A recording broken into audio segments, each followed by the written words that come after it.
네, 어제 합당 찬성파 반대파가 공개적으로 최고위원회에서 충돌했습니다. 특히 이현주 최고위원 같은 경우에는 이재명의 민주당을 정청래 조국의 민주당으로 전환하려는 시도다. 뭐 이렇게 얘기를 했고 또 하늘 아래 두 개의 태양은 있을 수 없다. 이런 얘기까지 했거든요. 그리고 이렇게 공개적으로 갈등이 표출된 이유는 뭐라고 보세요? 아니 대통령 임기가 이제 8개월밖에 안 지났는데 심지어 차기 대권 얘기가 나와요. 네. 그러니까 어제 이제 제가 아까 말씀드렸듯이 유시민 작가가 네. 뉴스공장에 출동해서 조국 대표를 향해서 이 대통령이 되려면 네. 이 본류에 타야 된다. 지류에 결합하면 나처럼 된다.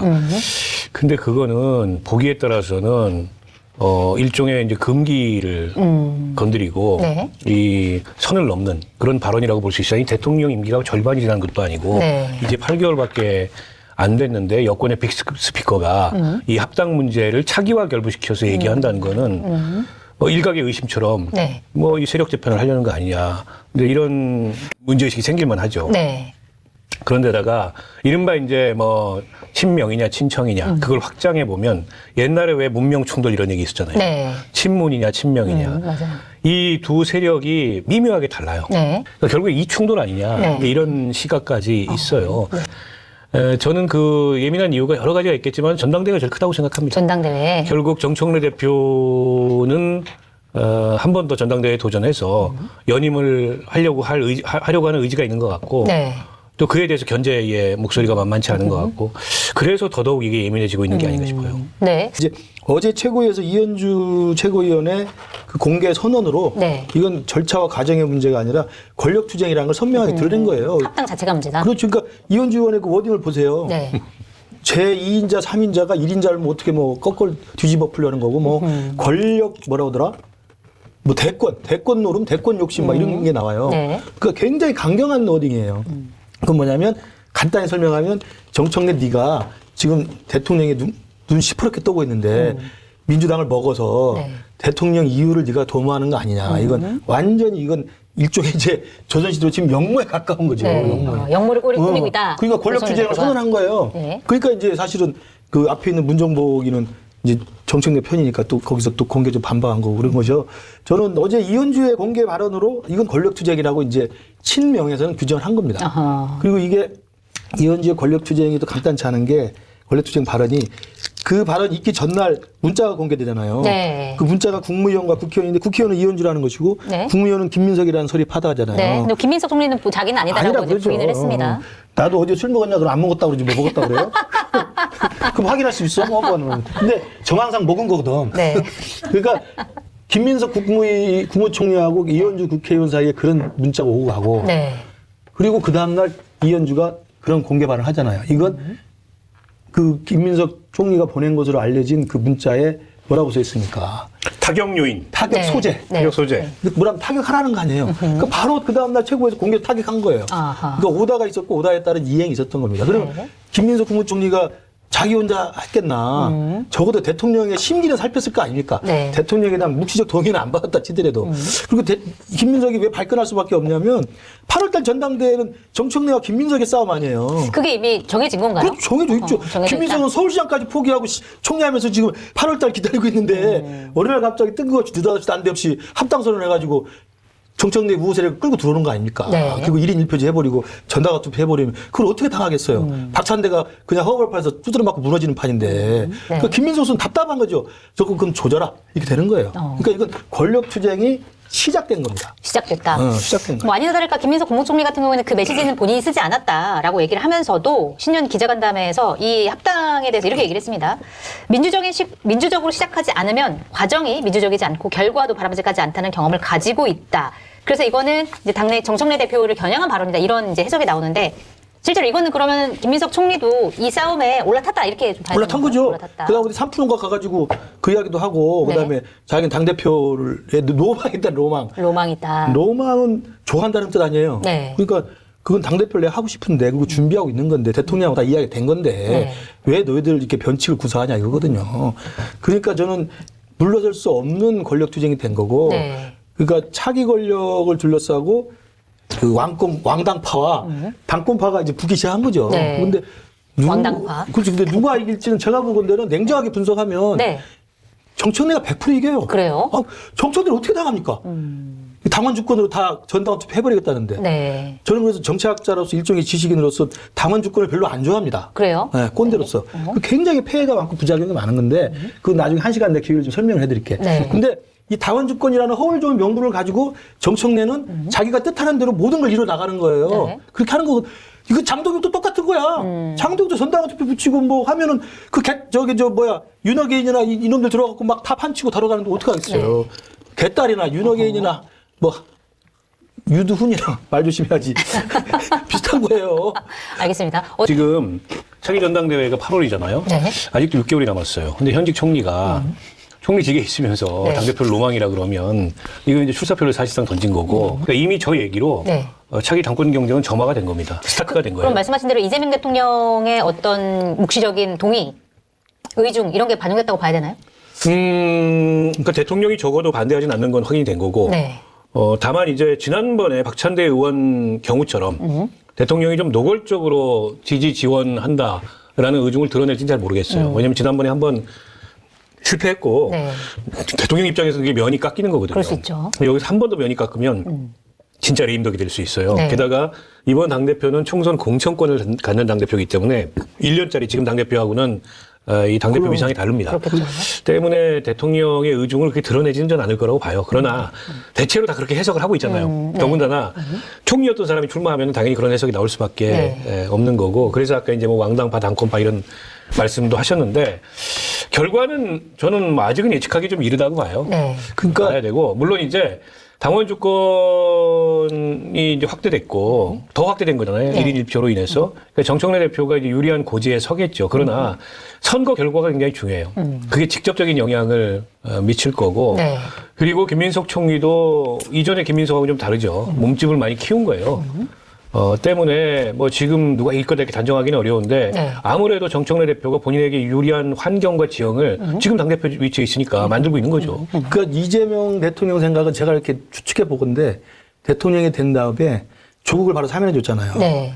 조국을 사면해 준 건 뭐냐면 내가 국정을 잘 수행하고 지지를 계속 유지한 상태에서 임기 중반 넘어가면 조국하고 합당시킬 생각을 당연히 했겠죠. 네. 그러니까 사면시켜 준 거예요. 반대에도 불구하고. 근데 시기는 임기 중반이었을 것이다. 중반 이후여야죠. 중반 이후. 자기가 주도권을 가지고 네. 가고 여당은 나를 돕고 그래서 쫙 지지 올리고 그리고 이제 임기 후반 중반 넘어가면 이제 차기 권력을 준비해야 되는 거 아니에요? 그 네. 과정에 자기가 그립감을 갖고 차기 권력 구상에 자기도 개입할 수 있는 힘을 가질 거라고 생각하고 그때 조국을 투입시키는 거예요. 네. 그러면 그건 정책내 견제용이 되지. 네. 그렇잖아요. 조국도 되고 뭐 김민석도 되고 뭐 정청래도 되면 자기가 핸들링할 수 있는 룸이 커지는 거죠. 그 생각을 했는데 너무 빨리 해버렸다 정청래 그게 이제 대표가. 원칙적으로 대통령도 동의한다는 이야기는 그 이야기예요. 네. 근데 지방선거 직전에 이렇게 전격적으로 해별해서 불을 당길 줄은 몰랐던 거고 이것이 8월달 전당대회를 앞둔 상태에서 정청래 그 세를 네. 더 키우는 건 분명하기 때문에 네. 그러니까 당연히 8월달에 정청래 다음에 자기가 가고 싶어하는 김민석 총리가 저렇게 발끈할 수밖에 없는 거죠. 그러니까 이 그림은 네. 당권 플러스 차기 대권 그림에 대한 네. 지금 이재명 대통령과 정청래 사이에 완전한 충돌이에요. 시민 작가가 최근에 이제 김어준 총수가 하는 유튜브 방송에 나와서 그 합당 반대 목소리에 대해서 직격을 했습니다. 제가 이제 주목해서 본 대목은 김민석 총리를 겨냥한 부분인데 이게 2002년도에 그 대선 당시에 이제 후단협 파티가 있었잖아요. 그때 이제 노무현 전 대통령 당시 후보가 너무 지지율이 안 나오니까 그러면 후보에서 빼고 정몽준이라는 새로운 인물을 투입해야 되는 거 아니냐 뭐 이런 이제 얘기들이 나오면서 노무현을 버리자라고 하는 노선에 김민석 총리가 당시에 이제 가담을 했었는데 그때 이제 그러면서 여러 가지 절차를 거쳐서 결국 노무현 대통령이 당선되긴 했지만 그때 후단협에 참여하거나 김민석 총리처럼 저쪽으로 간 사람들이 배신자로 낙인 찍혀가지고 사실은 굉장히 오랜 시간 동안 정치 제기를 못한 건데 이 얘기까지 끌고 들어온다는 거는 사실은 전면전을 유심히 불사하겠다. 그 이야기까지 했어요? 네. 야, 그러면 그게 뭐 전면전이지 김민석 뭐. 총리로서는 네. 일종의 흑역사고 들추고 싶지 않은 얘기예요. 네. 근데 정확하게 김민석 총리의 약점을 들추면서 네. 이 문제와 결부시킨 거예요. 저는 좀 지나쳤다고 봅니다. 그 발언이. 네, 네. 유시민 장관이 지나쳤고 보기에 따라서 비열하게 보일 수도 있는 네. 이제 그런 그 발언이었다고 보고 그러니까 저는 그 유시민 장관이 본인이 어쨌든 집중하는 문제에 대해서 이제 특유의 그런 자기 논리를 구사하기 시작하면 네. 거기에 이제 지지층이 반응하고 그런 식으로 방향을 몰고 가는 이런 모습들을 종종 보이는데 근데 그 상당 부분이 궤변이기도 해요. 아, 네. 그러니까 이게 반대할 이유가 없으니까 절차를 얘기한다. 라는데 네. 거꾸로 합당할 이유는 뭐죠 그러면? 합당할 이유를 네. 어떤 근거 있게 논리적으로 제시를 했나요? 그냥 선거에 좋은 거다. 그건 당위죠. 그러나 선거에 좋으려면 데이터를 가지고서 안 했을 경우 했을 경우를 비교해서 네. 했을 경우에 이런 결과를 우리가 얻을 수 있다. 안 하면 이런 위험성이 있다. 이게 또 아니잖아요. 네. 때문에 자기 쪽은 당위를 놓고 이제 상대 쪽에다가는 마치 이게 무슨 절차를 그 딴지 걸기 위해서 문제 삼는 것처럼 얘기하는 거 그 자체가 궤변이에요. 유시민 그 장관은 이런 궤변이 굉장히 능한 사람이에요. 네. 그리고 이전에 했던 얘기와 오늘 했던 얘기가 충돌함에도 불구하고 개의치 않는 그런 면에서는 김어준 씨하고 비슷하죠. 이 세계관이 지금도 이제 그런 면모를 보이고 있다고 보고. 그러나 이제 유시민 작가까지 등장을 했다는 거는 네. 노빠꾸입니다. 안 물러나겠다는 얘기예요. 네. 그리고 김어준 씨는 원래 안 물러납니다. 네. 김어준 씨가 자기가 뭐 잘못했다고 인정하는 거 봤어요? 그런 내지는 경우가 중간에 좀 멈추는 거 봤습니까? 네. 그리고 제가 지난번 여기 방송에서 말씀드렸나? 그 민주당 내부의 관찰자들에 따르면 네. 이 정청래 김어준 관계를 거의 주종 관계로 보는 사람들이 있어요. 주종 관계다. 네. 누가 준가요? 누가 주겠어요? 김어준이 주지. 김어준 정수가 주다. 이건 협력이나 지원이 아니고 시키는 대로 하는 관계다. 네. 이렇게까지 이제 얘기하는 비판하는 사람들도 사람들이 있어요. 네. 그런 면에서 봤을 때 정청래 대표도 물러설 가능성이 없고 그리고 정청래 대표는 명확한 출구를 설정했습니다. 어떤 출구죠? 당원 단계에 따라서 당원 총투표하면 된다. 네. 그리고 당원들이 하라고 하면 하고 당원들이 하지 말라고 하면 안 한다. 한다. 그게 우리 민주당의 정신이고 네. 이제 내 말하자면 그 공약이기도 하다. 그러면 당원 총투표로 가면 어떻게 될까요? 어떻게 이게 되나요? 고관여층 당원들은 네. 100% 되지. 여러 가지 이 문제에 대해서 문제 제기도 하고 그리고 이 합당의 배경에 놓인 여러 가지 이제 정치적 함의들을 해석하고 그걸 가지고 논란을 벌이지만 일반 당원들은 그보다 훨씬 단순하게 봐요. 근데 어쨌든 당이 그래서 커지고 당원들이 좀 분리돼 있는 거 아니에요? 지금 약간 좀 분화되어 있는 거 근데 같아요. 당원들이 다 생업에 있고 네. 이런 사람들이 거의 민주당 당원이 150만 명이라고 그러는데 권리당원이 네. 뭐 그중에 반만 투표한다 치고 그중에 이걸 가지고 논란을 벌이는 사람이 얼마나 될까요? 게다가 김어준 씨가 정치적 기동을 시작했잖아요. 네. 매일매일 할 겁니다. 이거는. 당원들 그 비교는 제가 박수현 의원한테 들었는데 네. 박수현 민주당 의원이요? 박수현 민주당 네, 박수현 의원이 친천계 측근하네요. 네. 그 거의 이제 정청래 대표 입이죠. 근데 자기가 합당선언 한다면 자기한테 항의 문자가 400통인 것 같아 하루에. 네. 그래서 야, 너 힘들었겠다 그랬더니 아니야 감독관한테는 14,000통이 왔대. 저쪽 반대편에서는 그러니까 반대는 그 당원들의 의견은 있지만 전반적으로 당원의 분포는 정청래가 하자는 대로 가는 게 당심이고 네. 이건 제가 아까 당원 주권이라는 명분하에 당원들의 소수의 결집된 조직력을 가진 사람들에 의해서 당이 좌지우지되는 게 난 민주주의 굉장히 위험하다고 생각하는데 네. 우리 당의 장동영이가 당대표가 되고 김근식이 떨어지는 거나 네.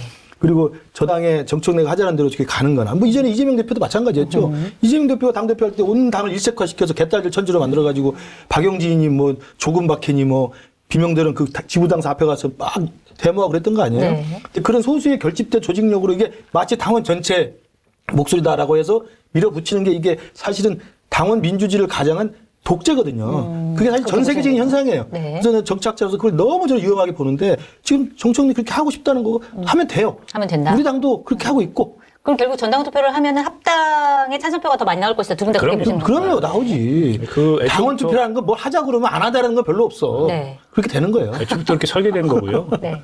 다만 이제 중간에 진통은 남을 거고 제일 이게 위험한 게 대통령 리더십의 구심력, 대통령의 구심력이 떨어지고 네. 원심력이 작용을 한 겁니다. 근데 시기적으로 그럴 때가 아니거든요. 네. 지금 너무 초반이니까 정말 너무 초반인데다가 원래 이 시점은 여당 대표가 언론에 자주 등장을 하거나 네. 독자적인 어떤 이 퍼포먼스를 하면 안 돼요. 그러니까 대통령의 국정 운영을 뒷받침하는데 전념하는 게 여당이고. 네. 근데 지금 정청래 대표의 저 제안과 그 제안을 둘러싼 이 논란을 보면 그러니까 결국에는 본인의 독자적인 정치 실험을 하고 있거든요. 이거는 의도가 어쨌든 간에 대통령 리더십의 약화로 나타납니다. 네. 이재명 정부는 약간은 조금 전체 국민들 생각하는 고민의 거리가 있다고 한다면 네.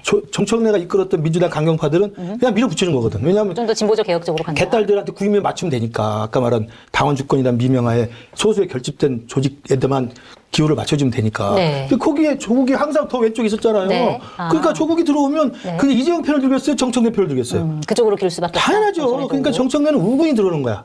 그다음에 이재명과 김민석은 이제 버거운 상대가 더 들어오는 거고. 아하. 그러니까 그 싸움에서는 당연히 정청래는 하오지 하오. 좋죠 뭐. 그리고 뭐가 또 그래. 알겠습니다. 색깔을 선명하게 하는 게 조국 혁신당인 거지. 근데 저는 이 정당 정치의 원론적 관점에서 이번 합당 대화를 보면서 약간 양가적인 감정이 들어요. 어떤 거요? 그러니까 정당 정치 원론으로 보면은 비슷한 당끼리 가치나 비전이 다르지 않아요, 별로. 그리고 사실상 조국혁신당은 별도의 정당을 표방했지 위성정당과 크게 다르지 않습니다. 그럼 합치는 게 맞아요. 네. 그러나 이렇게 합치는 방식이 거듭되면 결국에 정치 다양성이나 네. 이른바 다원주의는 고사되는 거예요. 대한민국 그렇죠. 그냥 양당제로 정치 계속 가는 생태계에서. 거죠. 네. 그 측면에서는 이제 비판받을 요소들이 있는 거죠. 그걸 제안하고 있는 민주당이나 제안한다고 사실상 덥석 물고 있는 조국혁신당이나. 그러나 어쨌든 이건 다 원론적인 얘기고 현실은 될 겁니다. 네. 합당이 될 왜냐하면 것이다. 정청래 대표는 저렇게 본인 나름의 의지와 계획을 가지고 밀어붙이고 있고 조국혁신당은 불감청위원정 고소원이라고 먼저 나서서 청하지 못하더라도 바라던 바예요. 아니면 지금 조국 대표 제도권 어떻게 복귀할 거예요. 네. 의원들 지역구 찾아 산만리해야 되는데 조국혁신당 문패 달고 어디 가서 출마해도 안 돼요. 우리가 많이 해봤잖아요. 네. 우리가 소수당 하면서 출마. 소수당에 어려움이 있다. 그러니까 이게 되게 돼 있는 거예요. 다만 이로 인해서 그러면 누가 제일 불편하고 누가 제일 이제 손익 계산으로 보면 손해냐. 네. 이재명 대통령이죠. 지금 그럴 때가 아니라니까요. 네.